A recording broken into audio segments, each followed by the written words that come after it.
Good morning, everyone. Today is Thursday, July 21st, and I thank you once again for joining into our weekly PPACA webinars.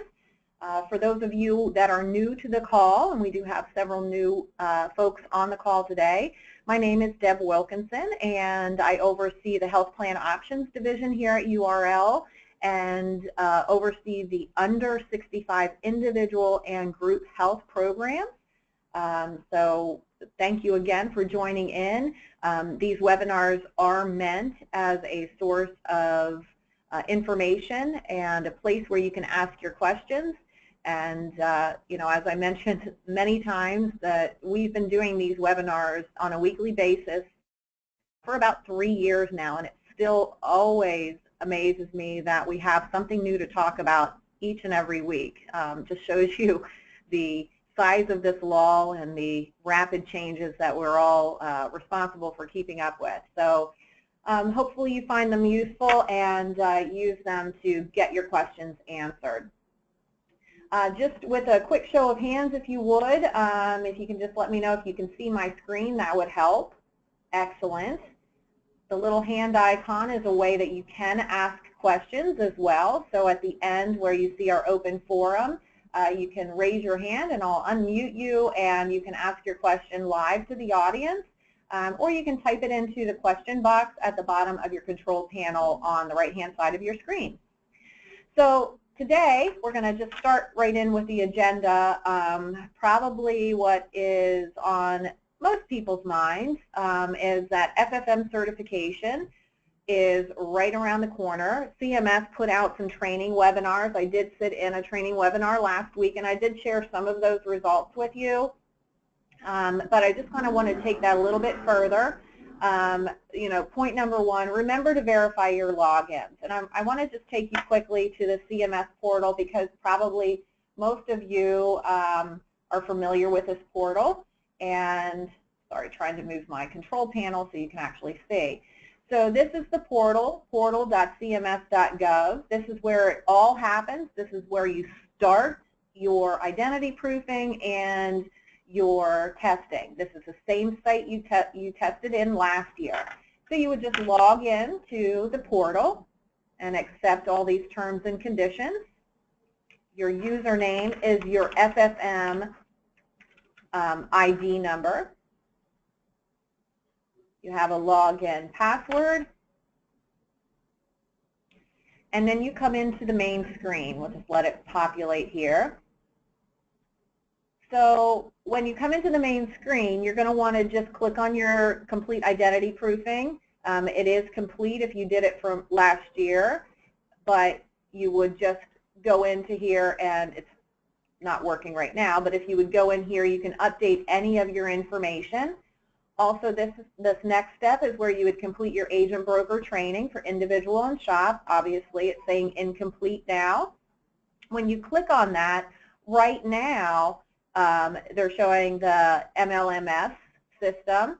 When you click on that, it just takes you returning to training because it's not yet loaded.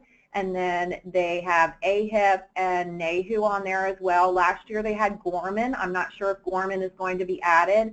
When you click on here and access the training, it's for the 2016 training. So it's not yet active, but it is supposed to be active as of on or around August 1st. So please, please, please don't wait until August 1st to verify your login information because it's going to be very difficult at that time, even with the numbers that they give you to check your passwords or reset them. It's going to be difficult to get through at that time because everyone is going to need to reset their logins if they don't remember them.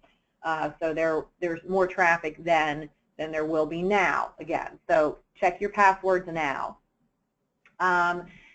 With the certification being released on or around August 1st, please remember that you have until your first sale to certify, and that first sale can't take place until November 1st.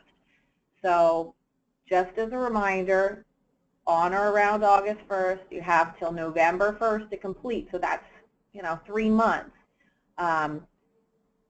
part of the enhancements on this for this new training year is that if you did train in 16, you're only going to be required to take the refresher course.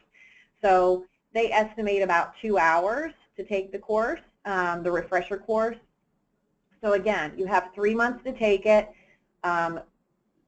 Let's just try to not stress out too much about it getting in there on August 1st. And another reason I'm telling you this is because I'm going to be on vacation, so I will not have a chance to even view the new testing or run through my instructional webinar, which I'll provide to everyone. So I won't have had time to do that when it's released. So I just want you to kind of gauge your time and our stress levels all, and you know, just know that you have 3 months to take that course. I mentioned the 3 vendors. I believe Gorman is also going to be on there. And when you do the courses, the refresher course is supposed to be 3 modules, 1 test, and then the agreement. And of course, this year the shop agreement is still the only requirement to be eligible to sell shop. So those are the modules that you're going to look for, and you will automatically be registered for the refresher course. So I think it's going to flow a lot easier this year, but we won't know until it's released. So on to the next bullet point, the Aetna Funding Advantage. They do have the product, obviously. It's a level-funded self-insured program. It's available in multiple states. They are offering some enhancements, and starting October 1st, groups can enroll down to 6 enrolled employees in both Texas and Pennsylvania.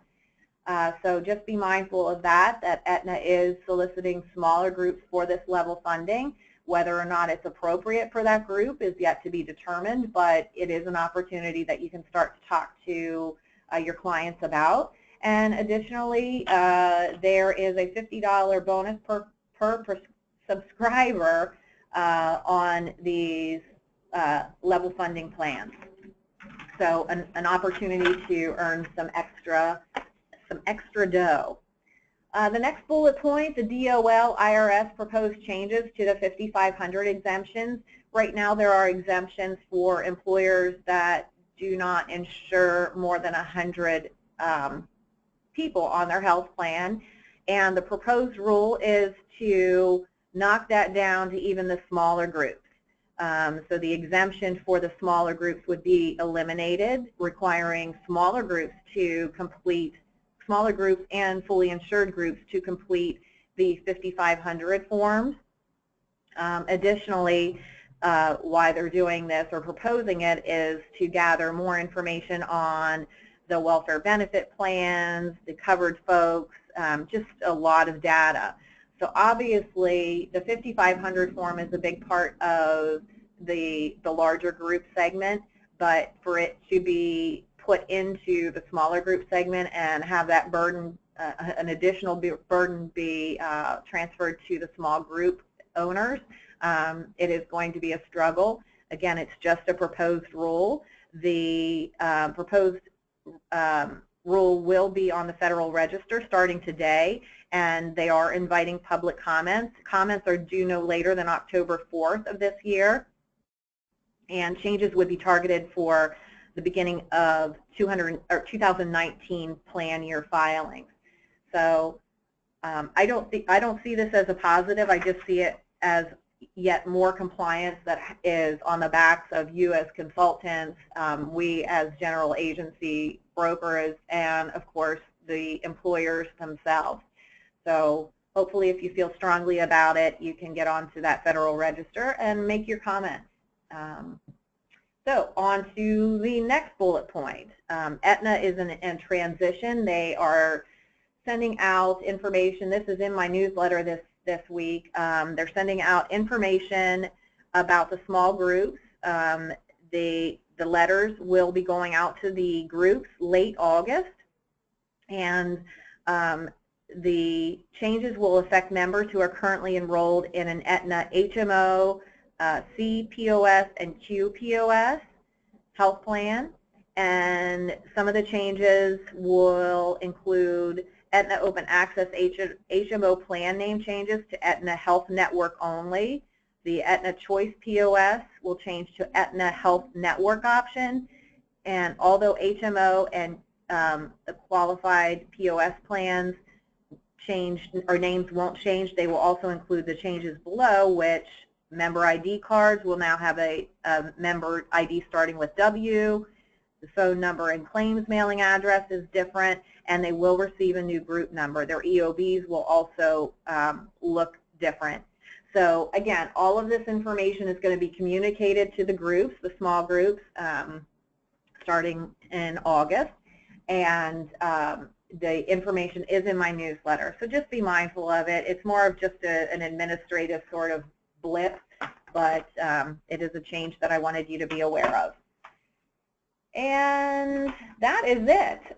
You know, that brings us up to my battle cry for your renewals, your group renewals. Let us quote them. It doesn't cost us anything to quote them for you, and it does prove to your group clients that you're doing your due diligence, even if you can't move them or they, you know, that's not to their advantage to move to another carrier.